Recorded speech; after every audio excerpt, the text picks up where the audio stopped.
औज़ुबिल्लाहि बिस्मिल्लाहिर्रहमानिर्रहीम। अस्सलाम वालेकुम नाज़रीन, आज के प्रोग्राम के साथ आपका मेज़बान मियां नवीद हाज़िर है। नाज़रीन, आज बात करेंगे शहर लाहौर की। और इस वक्त शहर लाहौर में अगर स्मोक की बात करें तो लाहौर दुनिया के आलूदा तरीन शहरों में शामिल हो चुका है। और हर साल की अगर बात करें तो स्मोक में कमी की बजाय शिद्दत आ रही है।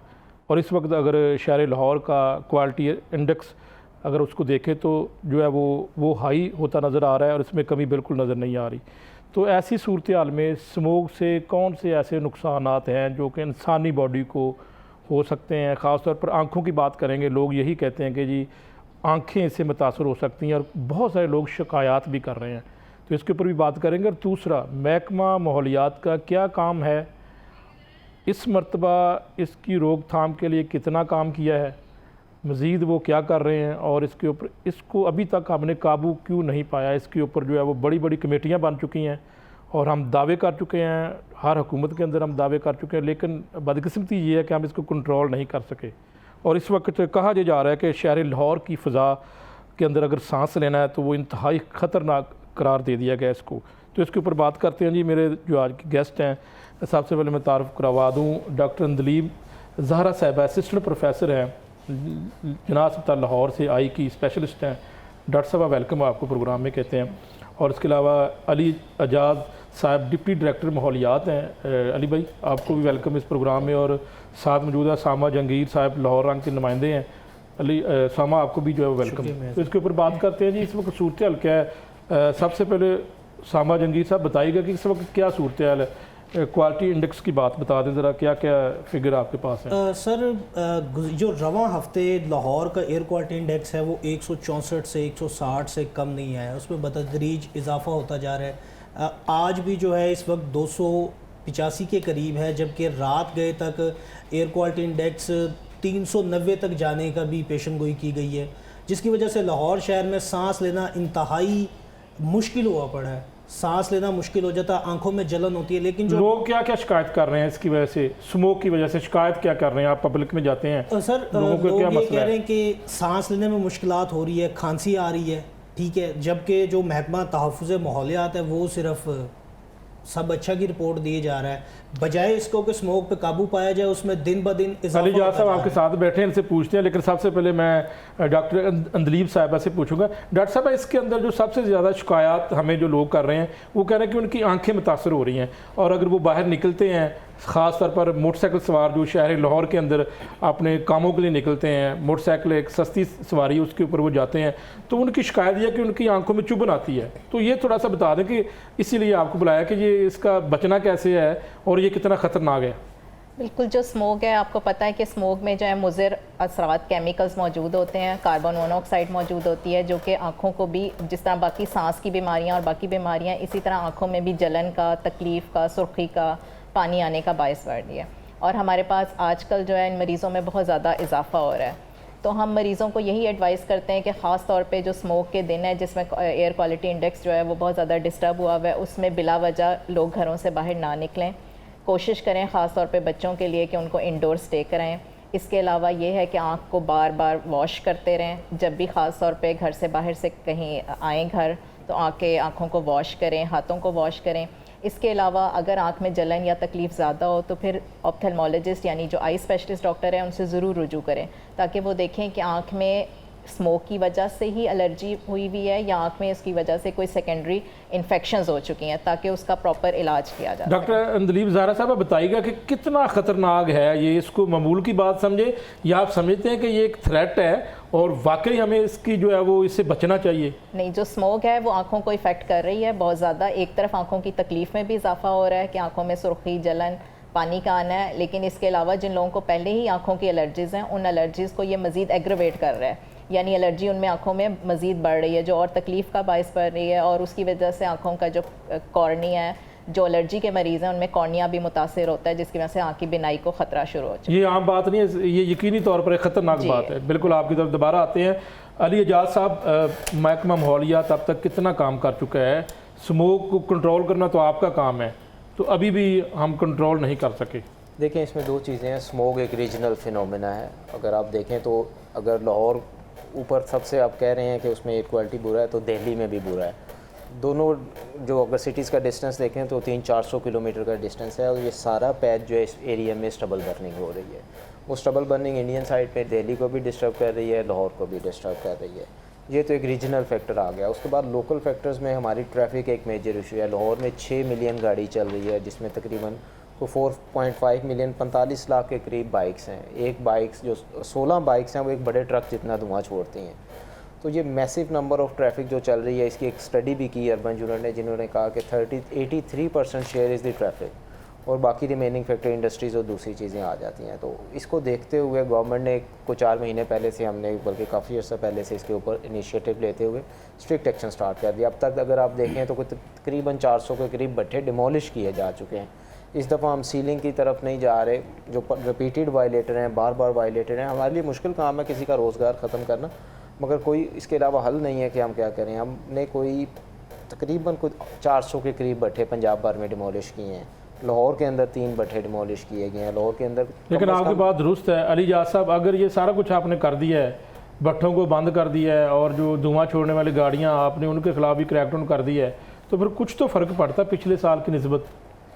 देखें, इसमें मैंने आपको पहले कहा, एक तो रीजनल फिनोमेना है कि वो 100% चीज़ें लोकल नहीं है, बाहर से जब विंड फ्लो लाहौर की लेकिन ये तो नहीं कहा मीडिया के ऊपर डालकर इसको छोड़ दें। नहीं, वो पूरा रीजन का इशू है ना जी। इट्स अ रीजनल इशू कि मसलन अगर हमारी साइड पे कोई अगर है तो वो उनको भी डिस्टर्ब कर सकती है, मगर चूंकि उनकी फसल बहुत ज़्यादा है, वो बड़ी मैसिव बर्निंग उधर होती है। इस दफ़ा आप देखें तो एक नया ट्रेंड आया हमारे जो एग्रीकल्चर है। एक तो उन्होंने एपीसीडर्स मशीनें बड़े नंबर को 700-800 की तादाद में उन्होंने प्रोवाइड कर दी हैं फार्मर्स को, जो पहले कोई 10-15 थी। तो उसकी वजह से स्टबल बर्निंग कम है। उसके अलावा बेलिंग का एक कॉन्सेप्ट आया है कि लोग अब वो काट के उसको आग नहीं लगा रहे, बेल्स बना रहे हैं जो कि एज अ बायोफ्यूल यूज़ हो सकती है इंडस्ट्री में। लाहौर के अंदर अगर आप देखें तो मैसिव बॉयलर जो कोयला जलाते थे वो बायोफ्यूल के ऊपर शिफ्ट हो रहे हैं, जो ऑर्गेनिक मटेरियल है जिसके अंदर सल्फ़र ऑक्साइड्स नहीं है। तो ये सारे स्टेप्स इस गवर्नमेंट की वजह से किए जा रहे हैं कि हम इम्प्रूव करना चाह रहे हैं। ज़ाहिर है ये स्टेप्स एक दिन में नहीं हुए, इसके लिए कंटिन्यूस एफर्ट। बिल्कुल आपकी बात ठीक है। मेरा सवाल अली जाज साहब ये है कि मैंने खुद एक जो है वो एक फैक्ट्री के ऊपर मैंने खुद जाके प्रोग्राम किया। ये जो बड़ी फैक्ट्रियाँ वाले हैं इनसे वैसे ही महकमा माहौलियात डरता है, आप उनके खिलाफ कार्रवाई नहीं करते। कसूर के अंदर हम गए थे और वहाँ पर हमने देखा वो इतना ज़्यादा धुआं छोड़ रही थी। वो वहाँ पर एक नहीं कई फैक्ट्रियाँ थी। हमने महकमा माहौलियात को बताया भी कि यहाँ पर आए, हमने खुद उनको दिखाया। बहुत देर बाद जाके कोई टीम आई, उसके बाद जो है वो फैक्ट्री वाले भाग गए थे। पुलिस डर गई कि हम अंदर नहीं जा सकेंगे, कि हमें वहाँ पे उन्होंने हमें डरा दिया पुलिस वालों ने कि यहाँ से फायरिंग करते हैं। तो फिर कैसे महकमा माहौलियात करेगा अगर ये बड़ी फैक्ट्रियों वाले जो धुआं छोड़ने वाली फैक्ट्रियाँ के खिलाफ क्रैकडाउन नहीं होगा बड़े मगरमच्छों के खिलाफ, तो फिर हम कैसे स्मोक का खात्मा कर सकते हैं? देखें, ये फील्ड के इश्यूज़ हैं, ये इश्यूज़ तो आते हैं, मगर हमारी टीम्स जो है ब्रेवरी के साथ इनका मुकाबला कर रही हैं। हमारी टीम्स एक्शन कर रही हैं। हम डेमोलेशन की तरफ जा रहे हैं। लाहौर के अंदर 45 के करीब भट्ठे भट्टियाँ और जो इंडस्ट्रीज़ हैं उनको डिमोलिश किया गया पिछले कुछ महीनों के अंदर। तो अब हम वो सीलिंग जो आप बात कर रहे हैं उसकी तरफ जा ही नहीं रहे, हम डेमोलेशन की तरफ, जो रिपीटेड वायलेटर हैं उनको डिमोलिश कर रहे हैं। तो सील करना एक मुश्किल काम है, जैसे आपने बताया कसूर में आपको इशू हुआ, तो सील करके वो फिर खुलवा लेते हैं, जी, उसका फ़ायदा कोई नहीं है। इसीलिए जो रिपीटेड वायलेटर हैं हम उन्हें डिमोलिश कर रहे हैं, वो पोल्यूशन कॉज ही ख़त्म कर रहे हैं। तो इसमें इश्यूज़ हैं कुछ ना कुछ, बाज़ जगह लॉ एंड ऑर्डर की सिचुएशन बन जाती है, तो वो डिस्ट्रिक्ट एडमिनिस्ट्रेशन के साथ मिलकर हम इसके ऊपर स्ट्रिक्ट एक्शन कर रहे हैं। तो मेरा नहीं ख्याल आपकी जो टीमें हैं उनको कितनी सिक्योरिटी दी जाती है? कोई पुलिस एहलकार होते हैं अगर आप जब जाते हैं कोई बंद करने, कोई सील करने, कोई भट्ठा बंद कराने? देखें, इसमें एक तो डिस्ट्रिक्ट एडमिनिस्ट्रेशन की पूरी सपोर्ट हमारे साथ होती है। लोकल जो पुलिस है हमेशा उसको हम इन्फॉर्म करते हैं, वो हमारे साथ होती है। उसके अलावा अगर फर्दर हमें री इन्फोर्समेंट की ज़रूरत पड़े तो 15 पे कॉल करते हैं और इमीडिएटली पुलिस जो है उसके ऊपर रिस्पॉन्ड कर रही होती है। हमने एक तकरीबन 1000 के करीब लोग जो है गिरफ़्तार करवाए हैं पूरे पंजाब में, अगर तो वो यकीनी तौर पर पुलिस सपोर्ट के साथ ही मुमकिन हुआ है। सामा जंगीर साहब बताइएगा कि आप खुद बीट करते हैं, ये आप देखते रहते हैं, महकमा माहौलियात का तो मौक़िफ़ ये आपके साथ बैठे हैं अली जाज साहब, उन्होंने बताया कि वो तो क्रैकडाउन कर रहे हैं, तो आप समझते हैं कि अगर क्रैकडाउन किया जा रहा है तो फिर कुछ ना कुछ तो फ़र्क पड़ता? अच्छा, अब ये सब इसमें दो बातें कि मैंने आज से कुछ 7 माह पहले ख़बर दी थी कि जो धुआं छोड़ने वाली फैक्ट्रियाँ हैं ना, महकमा तहफ़्फ़ुज़ माहौलियात उनकी चिमनियों में सेंसर लगाएगा ताकि इस चीज़ को नोट किया जा सके कि कौन सी फैक्ट्रियाँ ख़तरनाक धुआं छोड़ रही हैं और कौन सा मुज़र सेहत नहीं है। अभी तक इनसे पूछ लें कि डीजी की जानिब से, सेक्रेटरी की जानिब से सब अच्छा की रिपोर्ट है, कितनी फैक्ट्रियों में वो सेंसर्स लगाए गए हैं। दूसरी बात आ गई भट्टों को मस्मार करने की, तो भट्टों के जो भट्टे हैं कितने पंजाब में है, महकमा तहफ़्फ़ुज़ माहौलियात के पास एग्जैक्ट फिगर ही नहीं है। कितने हवाले हैं से। ये भी पूछते हैं। और वो सेंसर का क्या मकसद सर जो उस लगाने का? सेंसर का ये फ़ायदा होना था कि जो भी चिमनी में से जो ख़तरनाक धुआं निकलेगा ना, वो डायरेक्ट महकमा तहफ़्फ़ुज़ माहौलियात की जो टीम बैठी होगी उसके पास जाएगा जी के फ़लाने इलाके की जो फैक्ट्री है उसमें से मुज़र सेहत धुआं निकल रहा है। उसके अब जो भट्टों वाली बात करें तो भट्टों को मस्मार कैसे किया जाता है, जहाँ पे ईंटें पकी पकाई होती हैं सिर्फ उसको गिराया जाता है, जो असल भट्टा जो चलना होता है वो चलता है उसकी चुमनी से। जिगजैग टेक्नोलॉजी पे मुंतकिल नहीं हुए अभी तक। पंजाब में मैं कितने इलाकों में मैं गया हूँ, मैंने देखा है कि वहाँ पे जो भट्टे हैं सिर्फ उन्होंने दिखाने के लिए लगाया हुआ है कि हमारे पास जिगजैग टेक्नोलॉजी है, जबकि उसके बरक्स कोयले को इस्तेमाल कर रहे हैं। डॉक्टर दलीब ज़हरा साहब से पूछते हैं, डॉक्टर साहब ख़ासतौर पर ये जो फैक्ट्री बड़ी बड़ी फैक्ट्रीज हैं इनका जो धुआं है इसमें केमिकल भी होता है, तो ये कितना ख़तरनाक है? और जो है वो अगर ये खात्मा हम नहीं करते तो फिर तो हमारे जो पेशेंटों की तादाद, आजकल तो वैसे आपके पास ज़्यादा पेशेंट आते होंगे। आजकल जो है हमारे पास जो है इस मरीज़ों की जो तादाद है बहुत ज़्यादा बढ़ चुकी है, जो मरीज़ आ रहे हैं इन बीमारियों के साथ। और ये क्योंकि इसमें ख़तरनाक केमिकल्स हैं, मैंने आपको पहले बताया कि कार्बन मोनोऑक्साइड होती है, नाइट्रोजन ऑक्साइड होती है, तो ये गैसेस जो होती हैं आँख के लिए बहुत डेंजरस है। आँख में मुसलसल इरिटेशन जिसे कहते हैं कि चुभन का एहसास होता रहता है। इसके अलावा आँखें खुशक रहती हैं जिसकी वजह से जो है उन लोगों को ड्राइव करने में मसला आ रहा होता है। तो इसलिए फिर हम उन मरीज़ों को ख़ास तौर पे ये एडवाइस करते हैं कि सन ग्लासेस लगाएं, बाहर कम से कम स्मोक में जो है वो कम से कम निकलें। इसके अलावा ये कि अपने डॉक्टर से रुजू करें अगर सिम्टम्स ज़्यादा हैं, क्योंकि इसके लिए फिर ख़ास तौर पे एंटी एलर्जिक ड्रॉप्स दिए जाते हैं।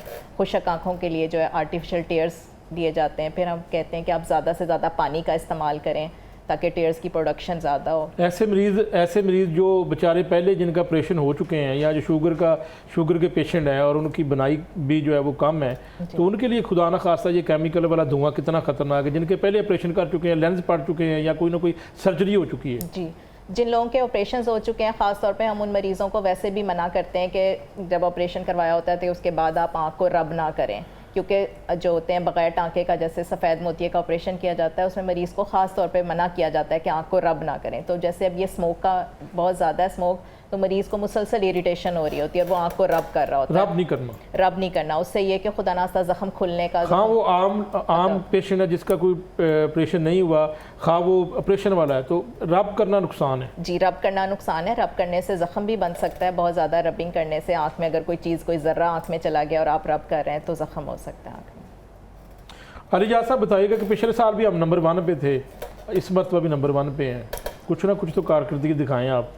अच्छा, इसमें जैसे कि सर ने कहा कि वो चिमनीज़ के अंदर सेंसर्स लगवाए जा रहे हैं इंडस्ट्री के, तो इसमें हमारा एक प्रॉपर कंट्रोल रूम बना दिया गया है। कंट्रोल रूम के अंदर तकरीबन कोई 150 के करीब इंडस्ट्री है जिसका ऑनलाइन एक्सेस ले लिया गया है। ये पहली मरतबा हुआ कि हम ऑनलाइन मॉनिटरिंग कर रहे हैं, उनकी चिमनीज़ का एक्सेस है हमारे सेंसर्स लगा दिए गए हैं, उसके ऊपर CCTV कैमरा जो स्मोक रूल्स हैं उसके मुताबिक इंस्टॉल कर दिए गए हैं। बाकी इंडस्ट्री को भी कोशिश किया जा रहा है कि ऑनलाइन किया जाए। कितने और कहाँ पर, किस शहर में? लाहौर में पहले इसको किया जा रहा है। लाहौर में जितनी इंडस्ट्री है उसका अर्बन यूनिट के साथ मिलकर एक सर्वे किया गया ताकि आइडेंटिफाई किया जा सके कि लाहौर में इंडस्ट्री कितनी है, किधर है, और उसको प्रॉपर GPS मैप कर लिया गया सारी इंडस्ट्री को। और अभी रिसेंटली आज जो हमने ना स्पेशल स्क्वाड्स बना दिए हैं GPS मैप के तहत, हर स्क्वाड्स को specific number of industry allocate कर दी गई है उनके बना के, जिसको वो डेली चेक भी करेंगे, उसके CCTV भी इंश्योर करवाएंगे और उनके रूट्स प्रॉपर डिफ़ाइन कर दिए गए हैं। उन स्क्वाड्स को डे एंड नाइट टाइम पे मॉनिटरिंग करेंगे लाहौर के अंदर।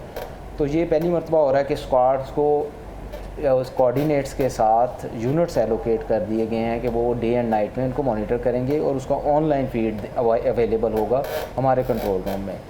देन उसके बाद डेमोलेशन अगर हम की जा रही है भट्ठों के ऊपर तो वो प्रॉपर डेमोलेशन की जा रही है, उसको स्पेशल ब्रांच जो है उसको रीवेरीफाई भी कर रहा है। बाज़ जगह पे हो सकता है कोई ऐसा हो कि वो प्रॉपर ना डेमोलेशन की गई हो, मगर वो चिमनी जैसे कह रहे हैं, चिमनी को गिराना एक ख़तरनाक काम है, मगर उसके नीचे जितना उसका स्ट्रक्चर होता है उसको मेजर डैमेज किया जाता है ताकि उसको दोबारा वो जिगजैग के बगैर चला ना सके। एक तो CCTV को इंश्योर किया जा रहा है, भट्ठों को इंश्योर किया जा रहा है कि वो जिगजैग पे चले। जो स्पेशल स्क्वाड्स हैं उनको अब 24 आवर एक्टिव कर दिया गया है कि वो स्पेसिफिक इंडस्ट्री जो अर्बन यूनिट के साथ मैप की गई है उसको मॉनिटर करें। बिल्कुल ठीक। अलिजाज साहब एक ब्रेक ले लें और ब्रेक के बाद आपसे काफ़ी सारे सवाल करने हैं, कुछ तो कुछ फ़र्क पड़ना चाहिए। रीजन का मसला है, यकीनी तौर पर वो आपकी बात मानता हूँ।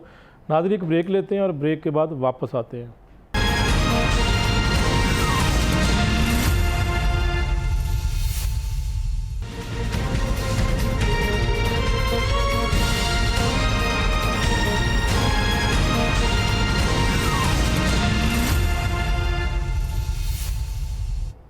वेलकम नाज़रीन, बात कर रहे हैं ख़ास तौर पर स्मोक के हवाले से। और शहर लाहौर एक मरतबा फिर जो है वो इंडेक्स क्वालिटी की अगर बात करें तो बेहतरीन सूरत हाल सामने मौजूद है। और अली एजाज साहब हमारे साथ मौजूद हैं, जो डिप्टी डायरेक्टर महकमा माहौलियात। उनसे कुछ सवालात कर रहे थे हम। अली भाई बताइएगा कि ये जो आपने कहा था कि धुआं छोड़ने वाली जो गाड़ियाँ हैं उनको किसी सूरत भी जो है वो इसका जो सर्टिफिकेट, फिटनेस सर्टिफिकेट नहीं दिया जाएगा, तो अभी भी भरमार है इन गाड़ियों की, क्या कार्रवाई की है? अच्छा, इसके ऊपर जो ट्रैफिक के हैं 2 स्पेशल स्क्वाड्स बना दिए गए हैं। इसके कंबाइंड स्क्वाड्स हैं, इसमें ट्रैफिक पुलिस है हमारे साथ, इसमें ट्रांसपोर्ट डिपार्टमेंट है और EPA है। ये है लाहौर के एंट्री एंड एग्ज़िट पॉइंट पे। ये कोशिश कर रहे हैं कि हर जो गाड़ी एंटर हो रही है वो पासिंग के साथ हो, और सिर्फ पासिंग के साथ ही ना हो बल्कि उस टाइम भी उसकी एमिशंस विद इन लिमिट हों। अगर कोई गाड़ी जिसकी एमिशन विद इन लिमिट नहीं है उसको वापस भेजा जा रहा है, तो वो लाहौर शहर में उसको हम अलाउ नहीं कर रहे हैं। एक तो उसको फाइन किया जा रहा है, दूसरी उसकी एंट्री बैन की जा रही है। फिर आपको सिटी सेंटर के अंदर कोई देखें तादाद बता दें आप तक कितने लोगों के खिलाफ कार्रवाई हुई है? कोई डाटा आपके पास है?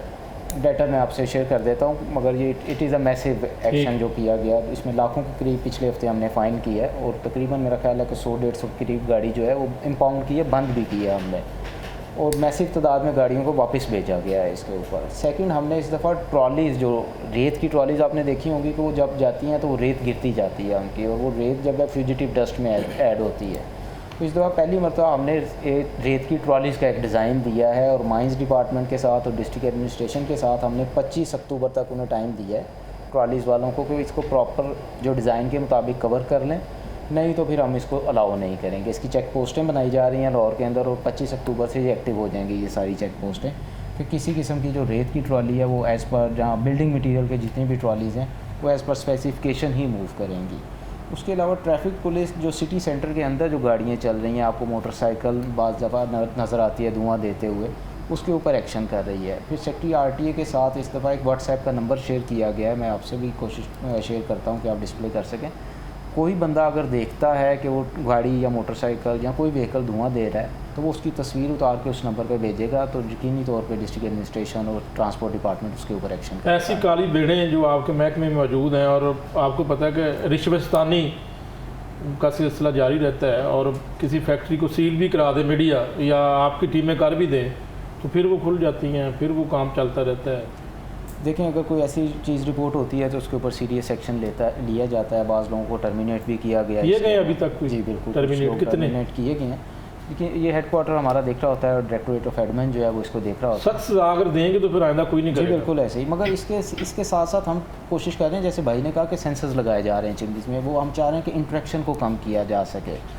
CCTV कैमरास जो 150 के करीब लग चुके हैं, जिसकी लाइव मॉनिटरिंग हो रही है। अब भट्टों के ऊपर CCTV कैमरे कैसे लग सकते हैं? जी, भट्टों के ऊपर तो नहीं लग सकते क्योंकि उन एरियाज़ में फैक्ट्रियों इंटरनेट का के इशूज़ ऊपर होता लग है, सकते मगर हैं? फैक्ट्रीज़ के ऊपर लगाए जा रहे हैं। लेकिन वो बड़े बासर हैं, आपके CCTV कैमरे कहाँ लगने देंगे? नहीं, यूजुअली वो कंप्लाई कर रहे हैं क्योंकि कानून में अब लिखा हुआ है, और उनको देख भी रहे हैं कि गवर्नमेंट का डिटर्मिनेशन है इस दफ़ा, और वो डेमोलेशन जब हम कर रहे हैं तो उसका इम्पैक्ट बाकी लोगों पे भी आता है। उसका मतलब यही होता है कि एक को मिसाल बना रहे हैं तो 10 उसके साथ ठीक हो जाएं। तो CCTV कैमरास का मकसद ही यही है कि कोई किसी को नाजायज़ फेवर ना दे सके, और एक ऑनलाइन सिस्टम इस्टेब्लिश किया जाए ताकि सारी इंडस्ट्री जो है वो ऑनलाइन हमारे कंट्रोल रूम के ऊपर आ जाए, और हम उधर से बैठ के देख सकें। सिर्फ देख ही ना सकें बल्कि उसका रिकॉर्ड भी मेंटेन हो रहा है कि प्रीवियस टाइम में उसने क्या किया वो भी देखा जा सकता है। दूसरा मुझे ये बता दें कि दफ़ा 144 नाफज है, फसलों की बाकियात अभी भी जलाई जा रही हैं, इसके ऊपर आप क्या कहेंगे? जी बिल्कुल, क्लैमिटी इसको कैसे रोकना है? जी, इसको ना सिर्फ क्लैमिटी डिक्लेयर किया गया हुआ है, हमारे स्मोक रूल्स के अंदर भी इसके ऊपर बैन करके हैवी फाइन्स इंपोज किए जा रहे हैं। लेकिन आपकी इतनी फोर्स ही नहीं है, आप कैसे दही इलाकों में जाएंगे, कैसे पकड़ दकड़ होगी? इसमें बेसिकली एग्रीकल्चर डिपार्टमेंट की ये रिस्पॉन्सिबिलिटी फिक्स की गई है, हम उन्हें असिस्ट कर रहे हैं, हमारी कंबाइंड टीम मेन काम उनका कर रहे हैं, मगर ये डेलीगेट कर दी गई हैं एग्रीकल्चर डिपार्टमेंट को तमाम पावर, और वो मैसिव फाइन कर भी रहे हैं इसके ऊपर। शहर लाहौर की बात करूंगा जो इस वक्त आलूदा तरीन शहरों में नंबर 1 बन चुका है। पिछले साल की अगर बात करें तो नंबर 1 था, तो आपने 12 बजे का टाइम, तकरीबन 11 का या 12 का टाइम रखा था रात का कि होटल बंद होंगे, तो इसके ऊपर क्या कार्रवाई? अभी भी धड़ल्ले से वो चल रहे हैं? देखिए, इसमें हाई कोर्ट की तरफ से एक डायरेक्शन आई थी कि रात को 11 बजे जो है वो रेस्टोरेंट या होटल्स को बंद कर दिया जाएगा, और वीकेंड्स के ऊपर उन्हें 12 बजे तक अलाउ किया गया था। इसी तरह मार्केट्स को कहा गया था तो अमल दरामद नहीं हो हो रहा? जाएंगी। अलियाज साहब, अमल दरामद नहीं हो रहा इसके ऊपर? उसमें डिस्ट्रिक्ट एडमिनिस्ट्रेशन कोशिश कर रही है कि इस पर अमल दरामद करें, और हम इसको इंश्योर करते हैं कि यकीनी तौर पर इस पर इफेक्टिव होटल ज़िली इंतजामिया ने इसको डिस्ट्रिक्ट एडमिनिस्ट्रेशन इसको देख। आपकी भी तो एक कमेटी बनी हुई ना, वो कमेटी आपके पास केस आता है, आप फिर उसको फाइन भी करते हैं? स्मोक कमेटी है और जुडिशल कमीशन बेसिकली इसको ओवरलुक कर रहा है सारे मैटर को, और वो कोशिश कर रहे हैं कि इसको इन्फोर्स किया जा सके। सामा जहांगीर साहब बताइएगा कि क्या बेहतर हो सकता है? इतने इकदाम आपके सामने महकमा माहौलियात ने बता दिए हैं, हर एक सवाल की है, तो वो जवाब तो उनके पास पूरे हैं। सर जवाब तो है, अगले 1-2 माह में क्या सूरत हाल होगी? महकमा माहौलियात की जानिब से सब अच्छा की रिपोर्ट है। अगर ये सब अच्छा होता तो स्मोक की सूरत हाल इतनी ख़तरनाक ना होती। और ये बात आप लिख लें कि आइंदा आने वाले दिनों में सूरत हाल जो अब ये एयर क्वालिटी इंडेक्स 400 तक जा रहा है, ये अगर यही सूरत हाल रही तो ये एयर क्वालिटी इंडेक्स 500 को भी क्रॉस अगर कोई बारिश के चांसेस अगर हो जाते हैं, बारिश वगैरह, तो फिर कोई कम कदरे कम मियाँ साहब वो एयर जो क्वालिटी बारिश इंडेक्स में आ पड़ती है जाएगा तो लाहौर। उसकी वजह से ना स्मोक की सूरत हाल ज़रा कम हो जाती है, जिसकी वजह से जो ये मौजी बीमारियाँ फैलती हैं वो भी कम हो जाती हैं। तो अगर ये खाली हम ये नहीं कह सकते कि महकमा तहफ़्फ़ुज़ माहौलियात की कौन से महकमे हैं इसमें जिन्होंने काम पूरा करना था नहीं किया? सर इसमें ट्रांसपोर्ट डिपार्टमेंट है, उसके बाद एग्रीकल्चर है। सबसे ज़्यादा जो गांव बस्तियों में देखा जाए ना स्मोक की जो वजह बन रही है, वो जिम्मेदारी बनती है महकमा ज़राअत की।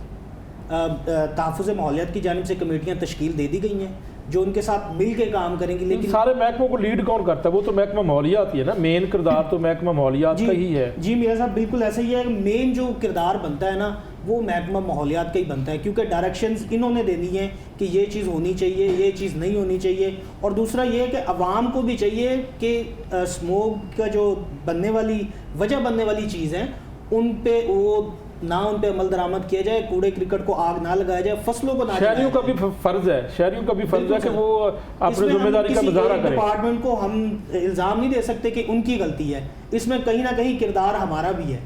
आप देख लें जाके जहाँ पे भी लोग कूड़े क्रिकेट को आग लगा रहे हैं, फसलों की बाकियात को आग लगाया जा रहा है, हमारी भी तो बाहैसियत कौम कुछ जिम्मेदारी बनती है। डॉक्टर अंदलीब साहबा से पूछते हैं, डॉक्टर साहब आपकी बात तो लोग बड़े गौर से सुनते हैं, आप एक डॉक्टर हैं, आप लोगों को क्या मैसेज देंगी कि वो आंखों की बीमारी तो होगी लेकिन कुछ हमारी जिम्मेदारी घरों के अंदर, हम भी कोई आग जला देते हैं, कोई की जला देते हैं, उसके ऊपर कितना ख़तरनाक है, आप भी कुछ लोगों को अवेयरनेस के लिए बता दें। और ख़ास तौर पर इन दिनों में मरीज़ों की तादाद में इजाफा हो चुका है, आपके अस्पताल में क्या इंतजाम हैं?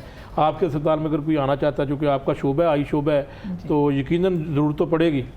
बिल्कुल, एक तो ये कि मरीज़ ज़ाहिरी बात है हमारी बात सुनते हैं और मानते हैं। जब हम उन्हें बताते हैं कि ये स्मोक की वजह से हो रहा है तो वो अक्सर पूछते हैं कि स्मोक क्यों इतनी ज़्यादा है। तो हम उन्हें कहते हैं कि स्मोक इसलिए ज़्यादा है क्योंकि ये ट्रैफिक का धुआं है, फैक्ट्रियों का धुआं है, लेकिन एक बहुत बड़ी वजह ये है कि प्लांटेशन की कमी हो गई है।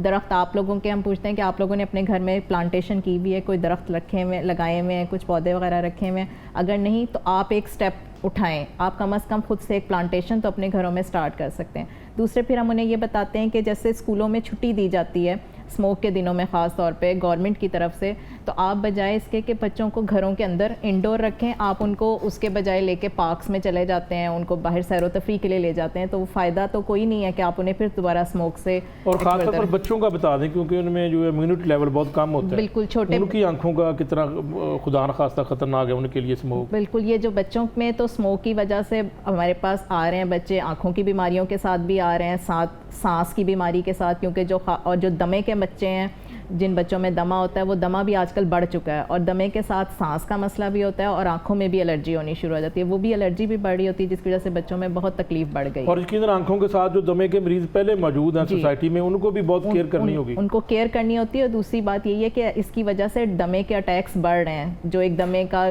कंट्रोल जा रहा था मरीज़ अब वो बढ़ रहा है और उसको तकलीफ में इसकी इजाफा हो रहा है। बिल्कुल ठीक। अलीजाज साहब बताइएगा कि आप महकमा माहौलियात अगले दिनों में ज़ाहिर है ये खदशा भी बढ़ रहा है और ये काम स्मोक की शिद्दत में इजाफा होगा, तो कोई ख़ास इकदाम आप समझते हैं कि कंट्रोल कर लेंगे और बेहतर हो जाएगा काम? देखिए, गवर्नमेंट तो मैक्सिमम एफर्ट कर रही है, मगर ये गवर्नमेंट और जो पब्लिक है उसकी पार्टिसिपेशन के साथ इसको रिड्यूस किया जा सकता है। गवर्नमेंट जो इन्फोर्समेंट एक्शन मैक्सिमम कर रही है उसको कंटिन्यू करेगी और फर्दर स्ट्रेंथन कर रही है अपने एक्शंस को, मगर हम चाहेंगे कि जो पब्लिक है वो भी इसके ऊपर रिस्पॉन्सिबिलिटी ले। जैसे मैडम ने कहा कि ट्री प्लांटेशन कम हो गई है, तो हम और एज ए शहरी हमें चाहिए कि अपने घर के बाहर कम से कम एक दरख्त तो लगा लें, वो लगा भी सकते हैं इजीली। हम कार पूलिंग कर लें, जहाँ आप जा रहे हैं, आपके नेबर का भी बच्चा जा रहा है, लहदा गाड़ियों में जा रहे हैं, आप एक गाड़ी में भी जा सकते हैं, तो कार पूलिंग कर लें इससे, क्योंकि स्कूल टाइम्स जब पीक आवर्स होते हैं तो बहुत ज़्यादा हमें स्मोक का इशू फेस करना पड़ता है, उसमें EQI काफ़ी डिस्टर्ब हो जाता है, तो उसको रिड्यूस किया जा सकता है। गवर्नमेंट इस टाइम खैर इलेक्ट्रिक व्हीकल्स ला रही है और इलेक्ट्रिक बसेस भी ला रही है, उनके इलेक्ट्रिक स्टेशंस भी ला रही है, तो एक इंफ्रास्ट्रक्चर भी बनाया जा रहा है जिसमें जो आईसी इंजन्स हैं उसको एलिमिनेट किया जा रहा है। तो इसी तरह जो लोग इंडस्ट्री रन कर रहे हैं उनको हम एक्शन तो कर रहे हैं, अगर वो भी रिस्पॉन्सिबिलिटी लें और सबस्टैंडर्ड फ्यूल ना जलाएं और अपने सिस्टम्स को इन ऑर्डर रखें, तो ये एक सोशल रिस्पॉन्सिबिलिटी भी है हर इंडस्ट्रियलिस्ट की भी, हर आदमी की भी, कि वो खुद भी अपना इसमें रोल किरदार। तो आप समझते हैं कि ये पूरे रीजन का मसला है, ये शायद हल ना हो? देखें, इसमें लोकल फैक्टर्स अगर हम कंट्रोल कर लें तो कमी लाई जा सकती है, मगर इसको 100% एलिमिनेट उस टाइम किया जा सकता है जबकि पूरे रीजन में इसको कंट्रोल किया जा सकता है। सामा जहांगीर साहब बताइएगा कि कौन कौन से ऐसे इकदाम आप समझते कि महकमा माहौलियात ने नहीं किए और वो अब कर लें तो हम जो है वो इससे बच सकते हैं स्मोक से? सर सबसे कौन से ऐसे कौन सी आप बीट करते हैं और आपको इसके ऊपर काफ़ी ग्रिप है? सर जो मेन मसला है ना, जो हमारी गांव बस्ती हैं वहाँ से ज़मीनों को ख़त्म करके सोसाइटीज़ बनाई जा रही हैं, पौधों को ख़त्म किया जा रहा है। फिर जब वो सोसाइटीज़ बनती हैं, भट्टे मट्टियों के लिए, ईंटें बनाने के लिए मट्टी को लेके आते हैं, उसकी खुदाई की जाती है, फिर वो ही गर्द बनती है और जो भट्टा है वो धुआं छोड़ता है, उसकी वजह से स्मोक बन रही है। सबसे पहले तो जो पंजाब भर में जहाँ पे भी पौधा कोई काटे उसके ख़िलाफ़ सख्त से सख्त कार्रवाई होनी चाहिए। पौधे ज़्यादा से ज़्यादा हमें लगाने चाहिए और जो शहर भर में जितने भी रिहायशी इलाकों में जो फैक्ट्रियाँ हैं उनको बंद किया जाए और उसके साथ जो बजाय कैमरों के इन्हें चाहिए कि सेंसर्स लगाएं ताकि पता हो कि कौन सी जो चिमनी है, कौन सी जो फैक्ट्री है वो आलूदा धुआं फेंक रही है और कौन सा धुआं मुज़र सेहत नहीं है। तो आप समझते कि महकमा माहौलियात को अगर बजट की बात करें, दीगर महकमों की तरह इनको बजट का कोई मसला है? इनके पास मैन पावर पूरी है, इनके पास टीमें पूरी हैं, क्या ये इस काबिल हैं कि अगर ये इतना बड़ा मामला है पूरे पंजाब के अंदर तो ये पूरे मामले को कंट्रोल करने के लिए मैन पावर की बात करें, बजट की बात करें, टीमों की बात करें, टीमों के साथ जो है वो सिक्योरिटी की बात करें? ये सब मैन पावर की तो कमी है, इसमें कोई शक नहीं है, लेकिन बजट जैसा मैं जब से बीट कर रहा हूँ मुझे नहीं कभी मैंने सुनने में आया कि बजट का इशू हो। अब पूरे तहसील पतोकी को कंट्रोल करने के लिए 2 बंदे, अब आप बताएं कि उस 2 बंदों के साथ वो क्या क्या कर सकते हैं? उन्होंने भट्टों को भी कंट्रोल करना है। कसूर की क्या सूरत हाल है वहाँ पर मैन पावर की? मियाँ साहब अब आप देख लेंगे कसूर में 3 तहसील आती हैं, अगर एक तहसील में 2 बंदे हैं तो इसका मतलब हुआ कि 6 बंदे उधर टोटल है, तो वो किस तरह से मैनेज करेंगे? और सिक्योरिटी साहब आपकी मैन पावर पूरी है, आपके पास कोई इस तरह के मामला तो नहीं है? देखिए, हमें कुछ कमी का तो सामना है मगर हम इसको शेयर कर रहे हैं बाकी डिपार्टमेंट्स के साथ रिस्पॉन्सिबिलिटी। हम कंबाइंड स्क्वाड इसीलिए बना रहे हैं ताकि जो मैन पावर की कमी है उसको पूरा किया जा सके। ट्रांसपोर्ट डिपार्टमेंट के साथ हमारे कंबाइंड स्क्वाड्स हैं, हमारे MCL के साथ कंबाइंड स्क्वाड्स हैं, रूडा हमें फैसिलिटेट कर रहा है, उनके कंबाइंड स्क्वाड्स हैं, LDA है उसके साथ हम मिलकर काम कर रहे हैं। तो ये जो मैन पावर की शॉर्टेज है हम उसको कोशिश कर रहे हैं कि बाकी डिपार्टमेंट्स के साथ कंबाइंड स्क्वाड्स बना के एलिमिनेट कर सकें। डॉक्टर अंदरीज साहब का कोई मैसेज इख्तिताम पर प्रोग्राम इसमें? बिल्कुल, एक बहुत ज़रूरी बात यह है कि हमारे यहाँ लोग जो है वो सेल्फ मेडिकेशन पे बहुत बिलीव करते हैं कि जिसको भी ये मसला शुरू होगा, आँख में सुर्खी है, पानी आ रहा है, तो वो एक दूसरे से पूछ के मशवरे से कि आप कौन से कतरे इस्तेमाल कर रहे हैं तो वो कतरे खुद से इस्तेमाल करने, जिसमें सबसे ख़तरनाक चीज़ स्टीराइड्स ड्रॉप्स जो हैं उनका बिला वजह का इस्तेमाल है जो कि आँख में काला मोतिया कर सकता है। इसके अलावा खुदा ना खास्ता आँख में ज़ख्म का बायस खुद डॉक्टर नहीं बनना, तो खुद नहीं बनना ज़रूरी नहीं है कि सिर्फ आपको स्मोक की वजह से ही आँखों में सुर्खी हो रही है, पानी आ रहा है, जलन हो रही है, और भी वजह। अलीजाज साहब आप क्या कहेंगे? मैं यही कहूँगा जी, इससे सोशल रिस्पॉन्सिबिलिटी, हर बंदे को अपनी रिस्पॉन्सिबिलिटी पहचाननी होगी और जब तक हम सब मिलके इसको नहीं करेंगे हैंडल, ये हमारे काबू में नहीं आ सकेगा। बिल्कुल। सामा जहांगीर साहब? मियाँ साहब मेरा यही है कि हमें अपनी जो बहैसियत कौम अपनी ज़िम्मेदारी समझनी होगी और बजाय हम किसी के ऊपर इल्ज़ाम दे, हमारी जो ज़िम्मेदारी है महकमों को भी अपनी ज़िम्मेदारी लेनी होगी और कौम को भी लेनी होगी। सामा जहांगीर साहब, नुमाइंदा लाहौर रंग, अली एजाज साहब डिप्टी डायरेक्टर माहौलियात, आपका भी बहुत शुक्रिया, और ख़ास तौर पर डॉक्टर अंदलीब ज़हरा साहब असिस्टेंट प्रोफेसर आई की जनाज़ अस्पताल से शरीफ लाई थी, आपका भी बहुत शुक्रिया। नाज़रीन, इससे पहले ब्रेक पे जाने से पहले मैं आपको बता दूँ एक बहुत बड़ा मसला लाहौर का, एक बड़ा अस्पताल म्यू अस्पताल, वहाँ पर फ़ंड्स की अदम दस्तयाबी और ख़ास तौर पर शोबा दिल जो है वो वहाँ पर फ़ंड्स नहीं है और सरबराह की जानिब से ख़त लिख दिया गया कि काम बंद है और जो इब्तदाई तौर पर एंजियोप्लास्टी की जाती है वो भी बंद हो गई है। तो पंजाब हुकूमत के तो दावे हैं कि मुफ्त अद्वियात मिलती हैं, लेकिन ये क्या मामला है? ब्रेक के बाद इसके ऊपर बात करेंगे।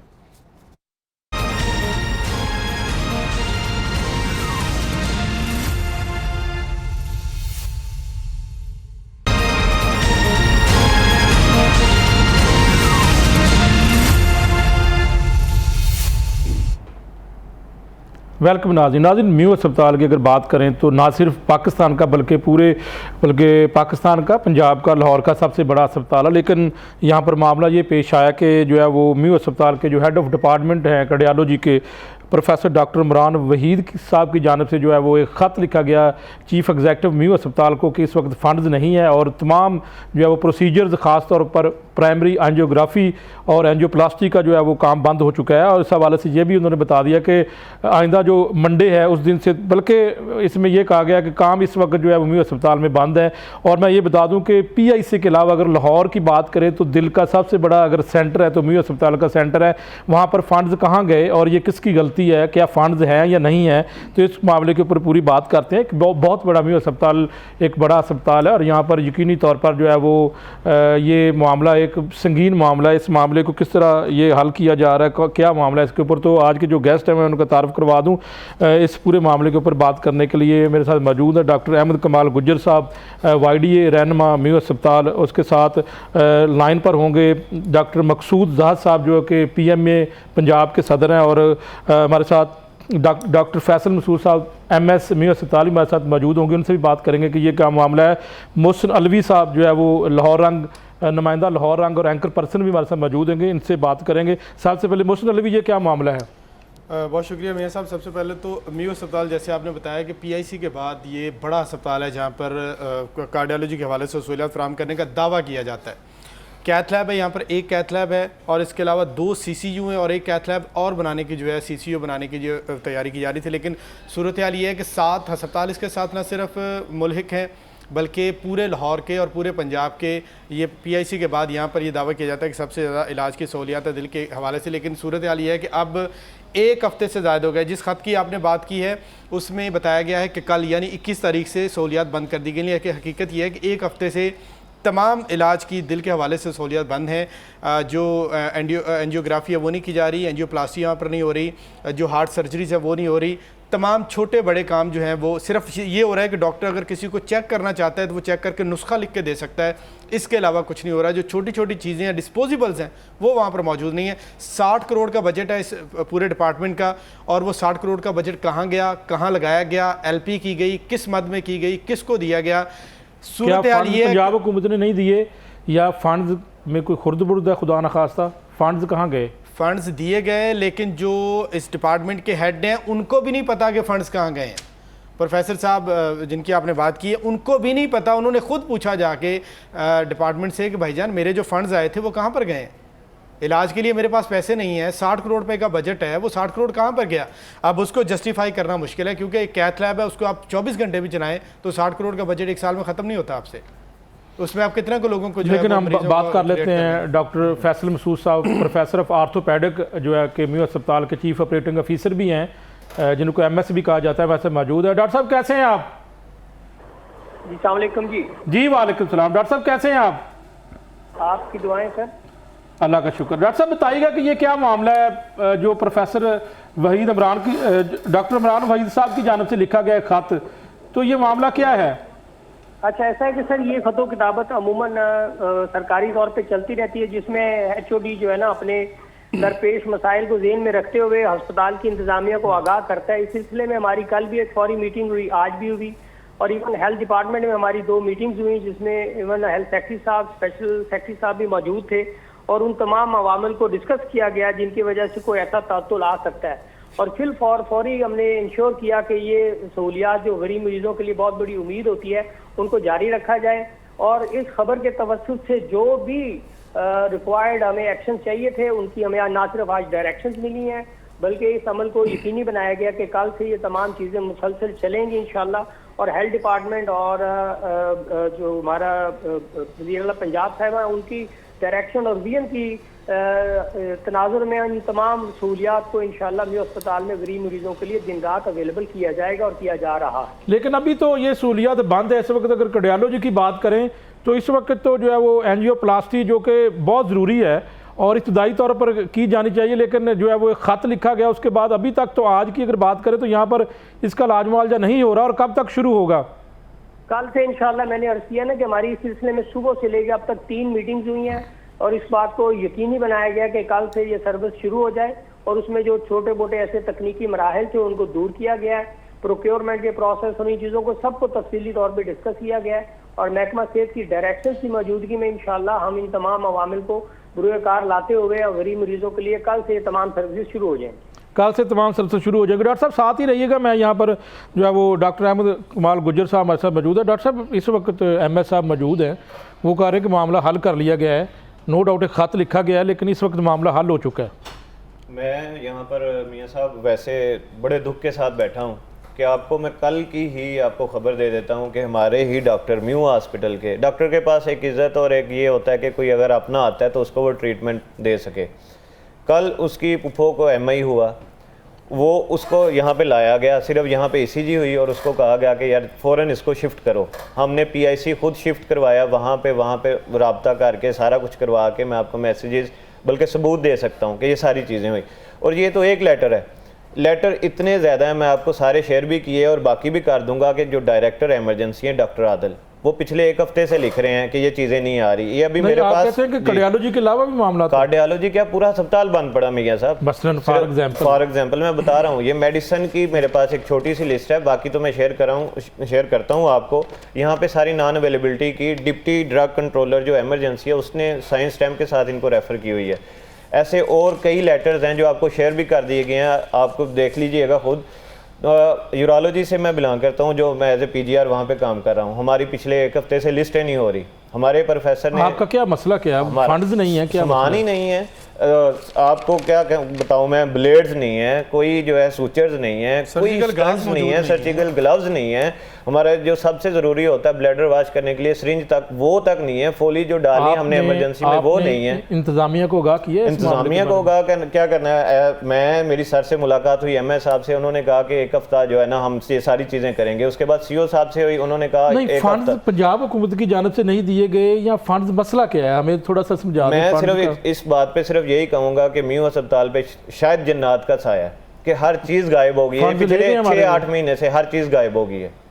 ठीक है, इससे ज़्यादा मैं आपको इस बात पे क्या कहूँ। लेकिन कोई लॉजिक देना कि फंड्स का क्लियर कट बताएं। फंड्स का जो इंतज़ामिया वो ये कहती है कि हमें पंजाब हुकूमत फंड्स नहीं दे रही, और हम जल्दी कल या परसों, ये 2 हफ्ते से चल रहा है कि हम 2 दिन में सेक्रेटरी साहब से हमारी बात हुई है। उन्होंने कहा है कि इंडोर सारी की सारी मेडिसिन बंद कर दें, कोई फ्री ट्रीटमेंट नहीं होगा इंडोर में, हम सिर्फ एमरजेंसी चलाएंगे और उसका एक लेटर बाकायदा जारी किया जाएगा जो अभी तक नहीं हुआ। कल मेरी मीटिंग हुई CO साहब से, उन्होंने कहा यार 2 दिन मैं कह रहा हूँ लेकिन हो सकता है हफ्ता हो, लेकिन मेरा यही है कि मैं लेटर एक निकालूंगा कि हम एमरजेंसी फ्री करेंगे और बाकी जो इंडोर डिपार्टमेंट है सारे के सारे वहाँ पे दवाई आती है, कोई सर्जरी होती है, कुछ भी होता है, जो मर्जी हो, डायलिसिस होते हैं, हर चीज़ जो है वो पेशेंट खुद लेके आएगा। लेकिन ना लेटर निकला है ना ऐसा कुछ हुआ। तो गवर्नमेंट अस्पताल का मकसद ही खत्म है। डॉक्टर फैसल मसूद साहब से पूछ लेते हैं, हमारे साथ मौजूद है। डॉक्टर साहब, ना सिर्फ यहाँ पर जो शोबा कार्डियोलॉजी है उसकी बात, बल्कि यूरोलॉजी, बाकी शोबों की अगर बात करें तो क्या आप मजबूर हैं? क्या आपको पंजाब हुकूमत ने फंड्स फराहम नहीं किए, या आप समझते हैं कि क्या मामला क्या है?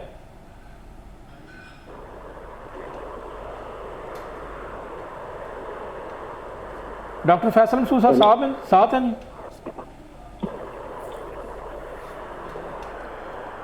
दोबारा रब्ता करते हैं जी। इसका मतलब है कि फंड पंजाब हुकूमत की जानब से फराहम नहीं की गए। साहब वो तो यही कहते हैं, एडमिन ये कहती है, लेकिन मेरा नहीं ख्याल कि गवर्नमेंट अस्पताल का मकसद ये है कि आप बाहर से चीज़ें लेके आए।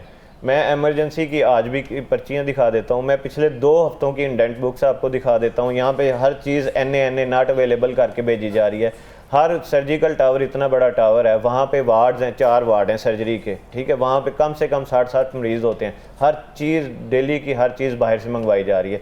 एमरजेंसी में आर्थो सबसे ज़्यादा ज़रूरी है, जहाँ के ये सर भी प्रोफेसर साहब का भी वार्ड आर्थो से रिलेटेड है। हड्डी टूट जाती है, वहाँ पे इम्प्लांट्स नहीं है, वहाँ पे फिक्सेटर्स नहीं है, वहाँ पे जो है आप सर्जरी में देख लें, वो उसके लेटर्स दिखा देता हूँ। रोज़ाना का वहाँ का रजिस्ट्रार या जो बैच इंचार्ज होता है वो नीचे उसी टाइम लिखता है। उनको कहा है कि भाई, क्योंकि टर्मिनेशन हो जाती है इस बात पे कि आपने बाहर से लिख के दिया सामान, ठीक है, बिल्कुल ठीक। उनसे हमने कहा है कि आपने रोजाना DMA से साइन स्टैम्प करवाने के, चीज़ें नहीं आ रही। मोहसिन अलवी साहब से पूछ रहे थे। मोहसिन अलवी साहब, आप बीट करते हैं, आपका काफ़ी होल्ड है, तो क्या आप समझते कि पंजाब हुकूमत फंड फराहम नहीं कर रही, या क्या मामला है ये? मैं सब गवर्नमेंट की जानिब से फंड्स फराहम किए जाते हैं, ये गलत बात है कि फराहम किए गए हैं ये फंड, तो फिर क्यों आगे एलोकेट नहीं किए गए? क्योंकि ये इंतज़ामी नाहली है, बद इंतज़ामी है, और जब आप ठंडे कमरों में बैठते हैं और आपको नहीं पता कि पेशेंट वार्ड के अंदर किस सूरत हाल में बैठा है, आपको नहीं पता कि पेशेंट घर में किसी के कर्जा उठा के 1000 रुपये लेके हॉस्पिटल में आया और जब उसको आप पर्ची लिख के देते हैं कि 1000 का 2000 का सामान बाहर से ले गए, वो तो मरने वाला हो जाता है।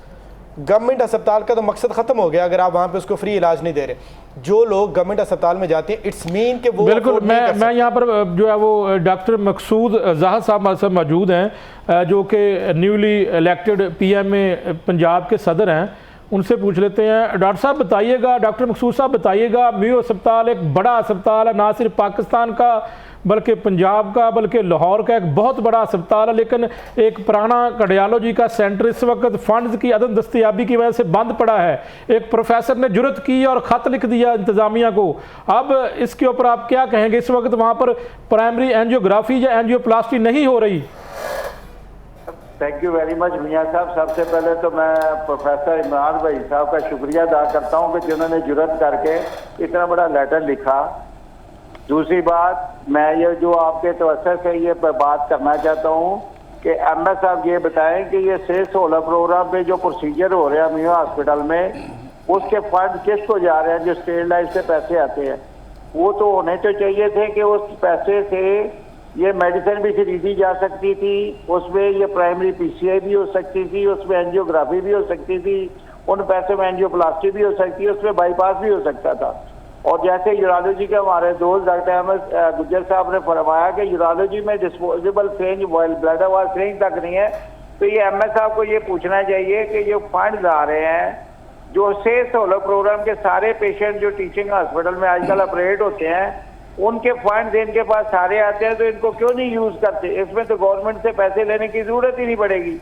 और अगर ये दयानतदारी से सेहत सहूलत प्रोग्राम के पैसे मरीजों पे लगाना शुरू कर दे तो मेरा ख्याल है पंजाब के किसी हॉस्पिटल में भी फंड की कमी नहीं होगी मियाँ साहब।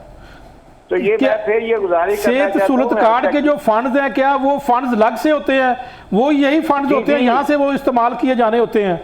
ये मियाँ साहब ये बहुत बड़ी बात है, ये इससे ट्रेस करें कि सक्की साहब बताएं कि जो फंड्स है बेसिकली मेयो हॉस्पिटल में पेशेंट की एंजियोग्राफी एंजियोप्लास्टी होती है, उनके फंड्स मेयो हॉस्पिटल में आते हैं, मेयो हॉस्पिटल से वापस क्यों चले जाते हैं, ये किधर जा रहे हैं? आप उनको इन्वेस्टिगेट करें तो आपको ये गवर्नमेंट से पंजाब से बजट लेने की जरूरत नहीं पड़ेगी, उन्हीं से इन पेशेंट का इलाज हो जाएगा। वो हर डिपार्टमेंट के पेशेंट के पैसे आते हैं।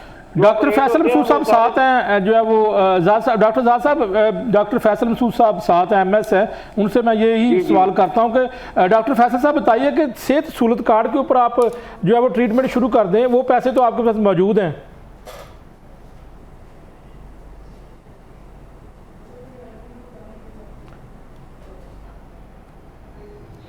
डॉक्टर साहब, डॉक्टर अहमद कमाल साहब बताइएगा कि सेहत सहूलत कार्ड के फंड्स तो मौजूद हैं। मियाँ साहब, मैं सेहत सहूलत के बारे में आपको क्लियर बता देता हूँ कि सेहत सहूलत का वैसे मुझे अभी तक समझ नहीं आई कि जो गवर्नमेंट अस्पतालों में उसका क्या प्रोसेस है।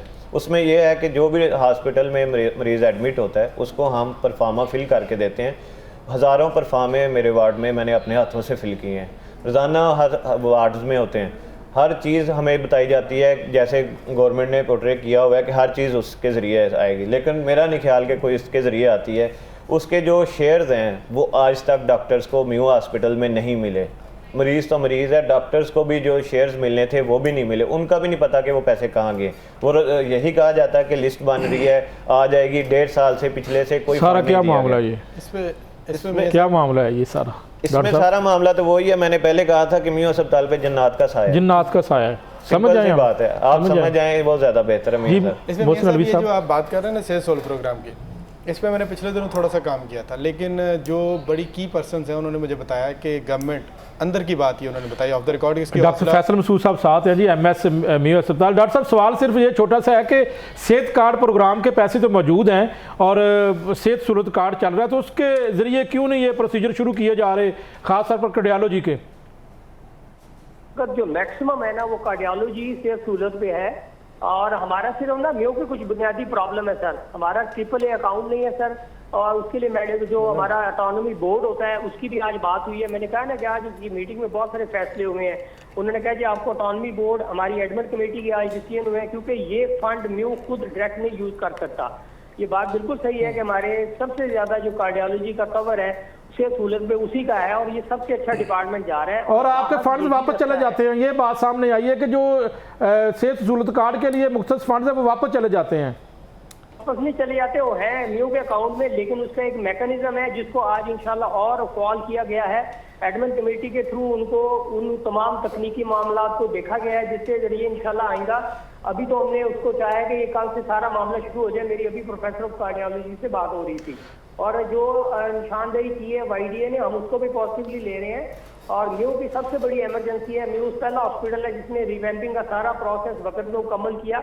हमारा इस वक्त वर्कलोड बहुत ज्यादा है, लेकिन हमें हुकूमत की पूरी इमदाद हासिल है, मावनत हासिल है। लेकिन डॉक्टर साहब यही मेरा एक सवाल आपसे है कि क्या आप मजबूर है, आपको पंजाब हुकूमत की जानब से फंड्स फराहम नहीं किए गए, क्योंकि ना सिर्फ यहाँ पर कार्डियोलॉजी, यूरोलॉजी और बहुत सारा सामान यहाँ पर नहीं है, तो आप क्या मजबूर है, फंड्स फराहम नहीं किए गए थे? ये थोड़ा सा आप बता सकते हैं हिम्मत करके? चीज़ है, हमारा बजट का सेकंड भी रिलीज हो गया है। जाहिर है चीज़ों की एक प्रोसेस टाइम होता है, हमारा फंड का इशू नहीं है, हमारी सप्लाई चेन के इफेक्ट से इंजन को सबको टॉप प्रायोरिटी पे लिया गया है। सिर्फ ये थोड़ा बहुत डिले आया प्रोक्योरमेंट में, वो है कि गवर्नमेंट की तरफ से डायरेक्शन थी कि आप अपने तमाम प्रोसेस को रैशनलाइज करें।